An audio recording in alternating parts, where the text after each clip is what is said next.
নমস্কার, যমুনা ট্যুরিজমে সকলকে স্বাগত। আমরা বর্তমানে যে আমরা উত্তর ভারত এখন বৃন্দাবনে যে বিভিন্ন জায়গার স্থানগুলি দেখি, তার মধ্যে একটি গুরুত্বপূর্ণ স্থান হলো সেটি হচ্ছে নন্দঘোষের যেটা আদি বাড়ি, যেখানে ভগবান শ্রীকৃষ্ণ ছোটো থেকে বড় হয়েছেন উনি। তো সেই বাড়িটি আমি আপনাদের সাথে দেখানোর চেষ্টা করছি। আমাদের যারা ট্যুরিজমে আমাদের সাথে যারা এসেছেন তারাও বাড়ির ভিতরে প্রবেশ করেছেন। তো আমি বাইরে থেকে ঘুরতে গেছি। এই যে বাড়িটা দেখছেন, এই যে বাড়িটা, এটা হচ্ছে নন্দঘোষের আদি বাড়ি।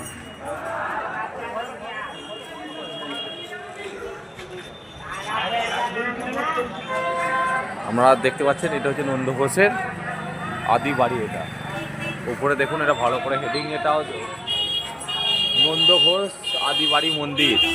ওপরেও হেডিং দিয়ে ভালো করে লিখে দিয়েছে বড় বড় ভাষায়, হিন্দিতে, বাংলাতে এবং ইংরাজিতে, যেটা নন্দঘোষের আদি বাড়ি মন্দির।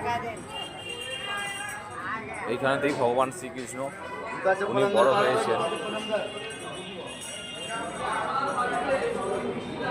তো আমাদের যিনি আছেন এখানকার গাইডম্যান, তো তিনি এখানে উনি বলে বলে সবাইকে বোঝাচ্ছেন।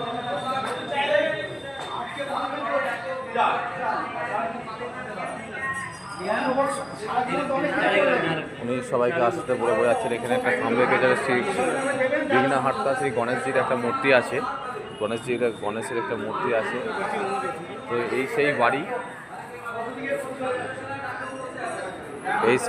যেই বাড়িতে আমরা এখন বর্তমানে যে বাড়িতে দাঁড়িয়ে আছি, এটা হচ্ছে ভগবান শ্রীকৃষ্ণ। উনি এখান থেকে ছোটো থেকে বড় হয়েছেন, নন্দঘোষের বাড়ি।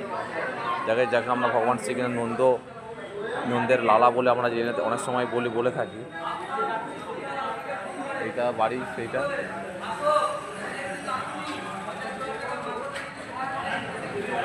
এটা নন্দ রায়ের বাড়ি। ধন্যবাদ।